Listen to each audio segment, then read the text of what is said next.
Quincy Brown just broke down in court after seeing evidence tied to his mother, Kim Porter's mysterious death, and it might expose his stepfather, Diddy. For years, Quincy stayed loyal and silent, standing by the man who raised him, even as scandal after scandal began to surface. But now, everything is unraveling.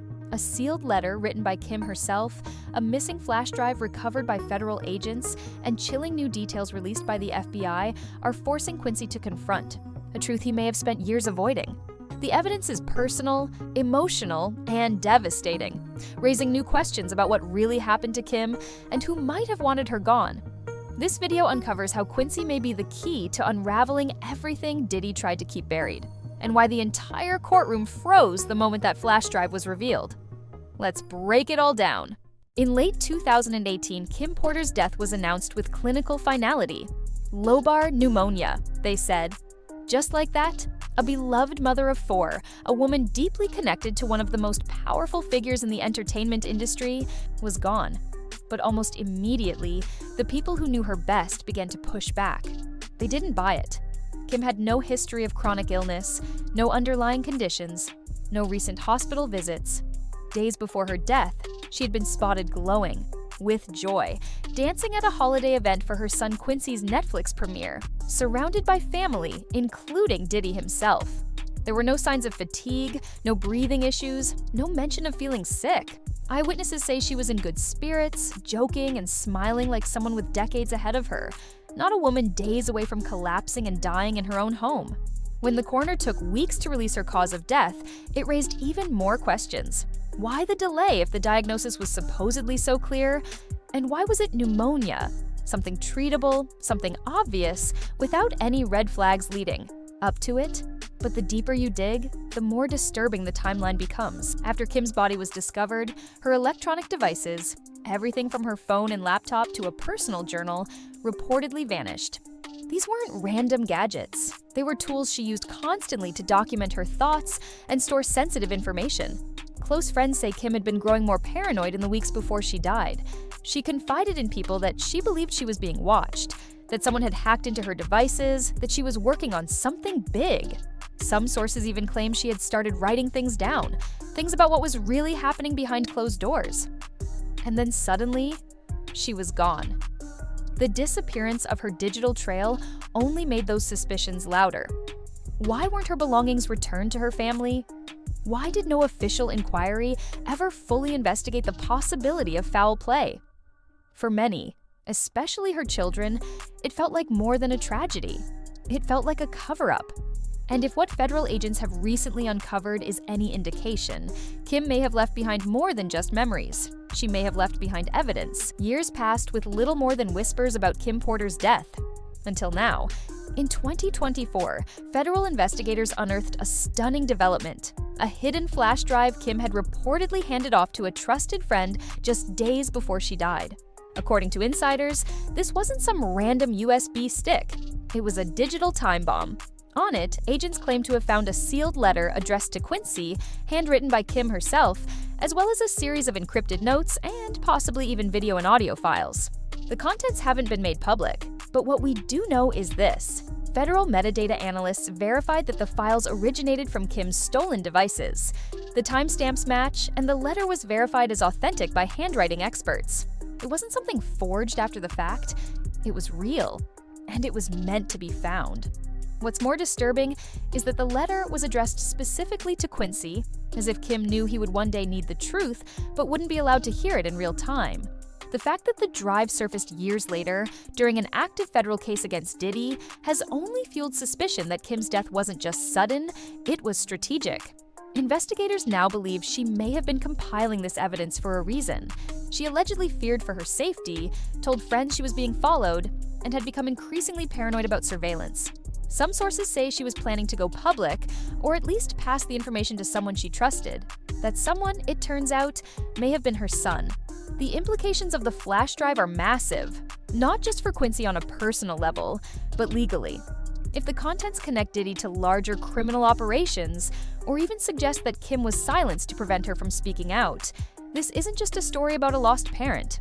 It becomes part of a much darker narrative, a systematic effort to erase people who know too much, And right now, Quincy is the only person alive who can say whether that letter confirms it. While Quincy has been forced to carry the emotional weight of his mother's death in silence, his biological father, Al B. Sure, has taken a very different route, speaking out loudly, persistently, and at times, desperately. In 2022, Al nearly died after being placed in a coma from sudden multi-organ failure, and to this day, he's convinced it wasn't just a random medical emergency. He's gone on record saying he believes he was targeted, suggesting that someone wanted to shut him up permanently. What makes his claim even more haunting is that he says Kim had warned him long before to watch his back. That wasn't just paranoia, that was fear coming from someone who knew too much. According to Al, Kim had been on edge in the months leading up to her death. She had told him things in private, things he still won't fully repeat in public, and she had made it clear that she didn't trust the people around her, including Diddy. After her death, Al felt like the only one still banging the drum for a real investigation, and when his own health spiraled under mysterious circumstances, he saw it as a direct warning. Al's concerns might have been written off if they weren't now being echoed in federal documents. The investigation into Kim's death has shifted from accidental to suspicious, and Al's name has surfaced multiple times as someone in possession of relevant knowledge. Adding fuel to the fire was the sudden appearance of a book titled Kim's Lost Words in late 2024, a supposed posthumous memoir claiming to have been written using her stolen devices. Al immediately denounced it, calling it fake and exploitative, and accused those behind it of trying to manipulate the public with fabricated stories while erasing the real ones Kim had kept hidden. In his eyes, this wasn't just an unauthorized biography, it was an attempt to rewrite her legacy before the truth came out. Now, with the flash drive entered into evidence and federal investigators turning their focus back to Kim's final days, Al B. Sure says he's ready to testify in court, not just to honor Kim's memory, but to expose what he believes is part of a much larger plot involving surveillance, intimidation, and possibly even murder. For years, Quincy Brown has carried the image of calm, loyalty, and composure. He never publicly questioned the narrative surrounding his mother's death, never responded to the whispers, and never let the media drag him into speculation. He showed up for events, smiled for cameras, and maintained a strong bond with Diddy, the man who raised him since he was 3. But that entire image shattered behind closed doors during a pivotal courtroom session in 2024. It was there, away from the cameras and headlines, that federal agents presented the contents of the recovered flash drive. And according to those inside, what Quincy saw broke him. Witnesses say he became visibly shaken. His face went pale, his posture collapsed, and for the first time in public memory, Quincy could no longer hold it together. This wasn't just grief. This was a collapse rooted in betrayal. Sources close to the case claim that the flash drive contained far more than just a goodbye letter. It revealed that Kim Porter had known her time might be cut short, that she had been watching people around her, documenting behaviors, and possibly even hinting at names. For Quincy, who had spent his entire adult life under the protective shadow of Diddy, this wasn't just a crack in his world. It was a full-scale rupture. Everything he had been told about his mother's passing, every reason he had given himself for staying silent, suddenly fell apart. And what made it worse was the realization that he had been kept in the dark by people who claimed to love him. That courtroom moment was more than emotional. It was the beginning of Quincy's awakening. He may not have spoken publicly yet, but everyone watching knew it. Something changed in him that day. And once someone like Quincy starts seeing the truth, there's no going back. Even with growing whispers about Diddy's misconduct and mounting legal pressure, Quincy never wavered publicly. He continued to show love for the man who raised him, filming family vlogs, attending events, and maintaining the image of unity with his siblings. In October 2024, while Diddy's homes were being raided by federal agents and lawsuits from former associates and ex-partners were flooding the news cycle, Quincy uploaded a cheerful vlog featuring a tropical vacation with his family. They were laughing, cooking, and sharing private moments as if nothing was happening. Diddy even made an appearance, shirtless and smiling, serving breakfast like it was just another day in paradise. But the internet didn't see it that way. Fans flooded the comments, calling Quincy tone-deaf, out of touch, and blindly loyal to someone who was being exposed in real time. Some asked how he could still stand beside a man facing serious accusations while the memory of Kim, his mother, was being overshadowed by federal suspicion. What the public didn't see was the internal conflict bubbling beneath the surface. While Quincy stayed loyal on camera, Al B. sure was making public pleas for his son to come home, begging for a chance to reconnect, offering open forgiveness, and hinting that Quincy had been kept away intentionally. Still, Quincy didn't acknowledge him. He posted tributes to Kim on the anniversary of her death, but left Al out completely. This emotional split between the man who fathered him and the one who raised him has created a psychological war inside Quincy, one that's now impossible to ignore. After seeing the flash drive and realizing that Kim may have predicted all of this, the burden of that loyalty has started to crack. He's beginning to understand that the image he's been projecting, the perfect son, the united family, might have been built on a version of reality that was carefully controlled and manipulated. The deeper he looks, the more obvious it becomes. If he continues to stand by Diddy, he may be standing against his own mother's truth. As the investigation into Diddy intensified, the fractures within the family began to show, and they were no longer hidden behind polite silence. During a private Halloween party in late 2024, tensions exploded when Quincy and his brothers, Christian and Justin, nearly came to blows with Ray J. According to multiple reports, the fight was triggered by comments Ray J had made about Diddy's legal troubles, possibly hinting that he believed some of the allegations. Witnesses say it wasn't just a casual disagreement. It got physical fast, chest bumping, yelling, threats. The situation escalated so quickly that Chris Brown, who was also at the party, had to step in to de-escalate and physically separate them before fists flew. For the outside world, it was a shocking scene, but for those paying attention, it was the inevitable result of years of buried tension and conflicting loyalties boiling over under the pressure of public scrutiny. What made this altercation more telling wasn't just who was involved, it was who wasn't. Kim's father, Jake Porter, has been largely silent in the years since his daughter's death. But after the 2016 video of Diddy assaulting Cassie was made public and began making the rounds in the media again, Jake finally spoke out. He said he was disgusted, not just by the footage, but by how the justice system and the media had handled Kim's death from the start. He questioned why no one had investigated deeper, why the case had been closed so quickly, and why the people closest to her hadn't demanded more.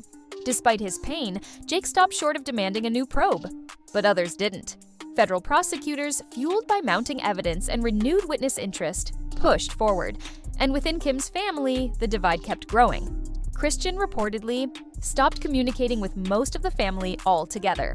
The twin daughters, Diddy and Kim's youngest children, stormed out of the courtroom during recent proceedings, visibly distraught. And yet Quincy remained by Diddy's side, at least publicly. But each outburst, each broken tie, and each court day pulls him further toward a truth that is becoming harder and harder to deny. Just when it seemed like things couldn't get more surreal, a bizarre and deeply unsettling twist surfaced.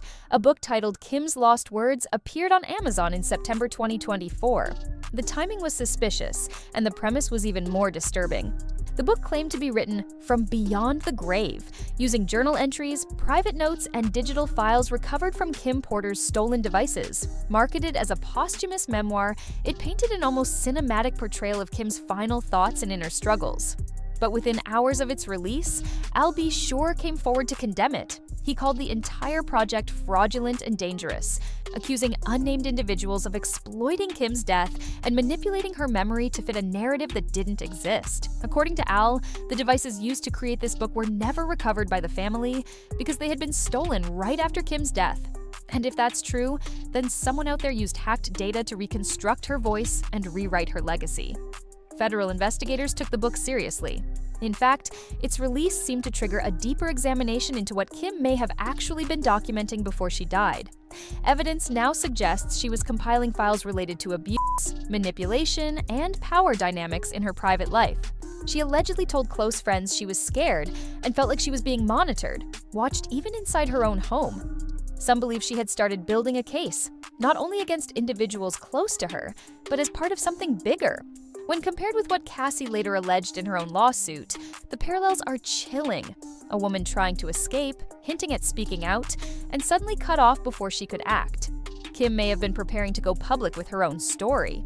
If so, the recovered flash drive isn't just a clue, it's unfinished business. And if more of her materials resurface, emails, backups, audio messages, the public may finally see the version of events Kim never got to share, a version that, until now, was only whispered about in shadows. In 2025, what once seemed like a closed chapter in Hollywood tragedy was cracked wide open. With the recovered flash drive now confirmed as authentic, the FBI officially reopened its investigation into Kim Porter's death, this time not as a medical mystery, but as a potential piece of a far larger criminal web. Forensic analysts verified that the drive's metadata matched Kim's stolen devices, the timestamps aligned with her final days, and the sealed letter to Quincy was written in her exact handwriting. What began as a suspicious death is now being reevaluated in the context of possible obstruction, digital tampering, and witness suppression.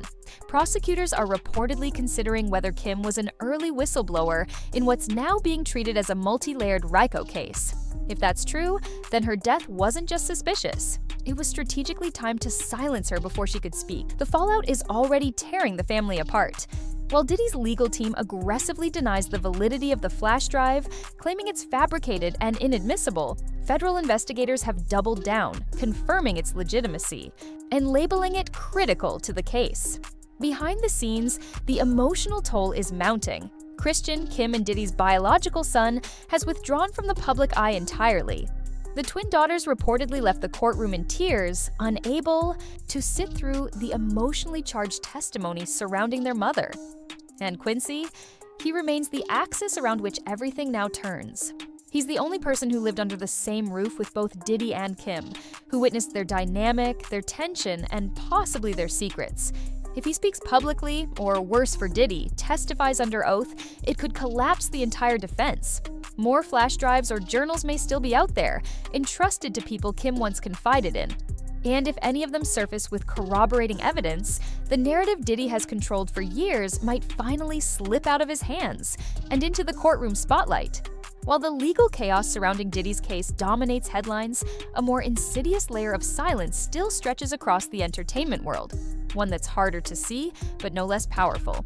Behind the spotlight, within studio walls and private phone calls, there exists a whisper network built on fear, reputation, and survival. For decades, those connected to Diddy have operated under an unspoken code. Loyalty isn't optional. It's a condition for continued success. Some of the industry's most recognizable faces have sidestepped the scandal altogether, avoiding interviews, dodging questions, or flat out refusing to comment. It's not because they don't know, it's because they've seen what happens when someone speaks out. There are artists, assistants, producers, even journalists who've had strange career setbacks or been blacklisted for saying too much. Whether it's legal intimidation, career sabotage, or something more subtle, the message has always been clear: protect the brand, or you become a liability. This is the same network Kim Porter allegedly feared in the months before her death.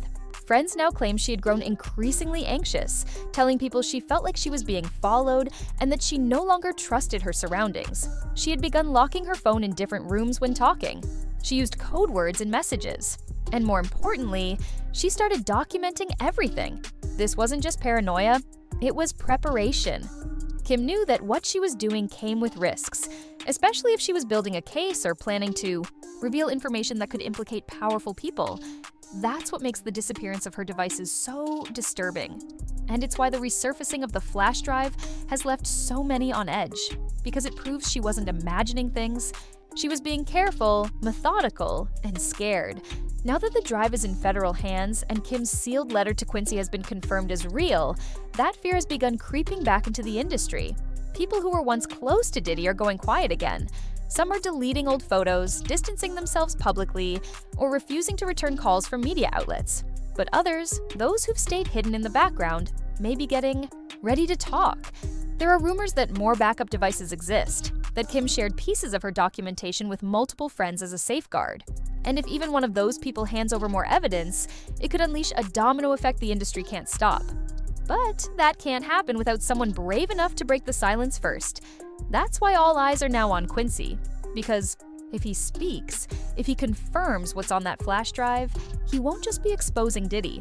he'll be exposing the very culture that protected him for years. Quincy Brown is standing at the most critical intersection of his life, a crossroads between the family he knew and the truth that could destroy it. For years, he's existed in the eye of the storm, the son of Kim Porter, the stepson of Diddy, the quiet observer who watched his family navigate a world of fame, luxury, and secrets.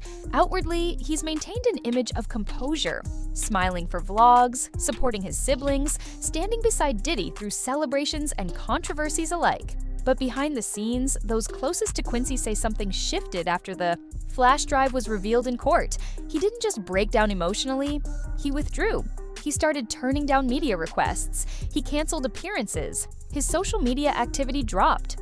And when he did speak, it was careful, measured, almost like he was walking a tightrope between fear and responsibility. Because the truth is, Quincy holds something no one else does.